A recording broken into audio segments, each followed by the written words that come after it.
Ինչպես եւ կանխատեսվել էր այսօր, ողջ օրվա ընթացքում Հայաստանը գտնվում էր Սև ծովից ներթափանցած ցիկլոնի ազդեցության գոտում, շրջանների մեծ մասում անձրևներ էին, նվազել է նաեւ օդի ջերմաստիճանը երեկվա համեմատ մոտ 6-ից 8 աստիճանով,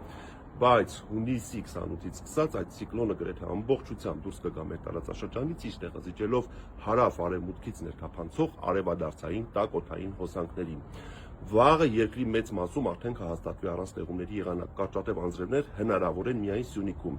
իսկ հունիսի 29-ից մինչև հուլիսի 2 ընկած ժամանակահատվածում բոլոր մարզերում կդիտվի առանց տեղումների եղանակ։ Վաղվանից սկսած հարավ-արևմտյան տաք-օդային հոսանքների ներթափանցման պայմանավորված օդի ջերմաստիճանը կսկսի բարձրանալ, այսպիսով հունիսի 28-ից հուլիսի 2 ընկած ժամանակահատվածում հանրապետության ողջ տարածքում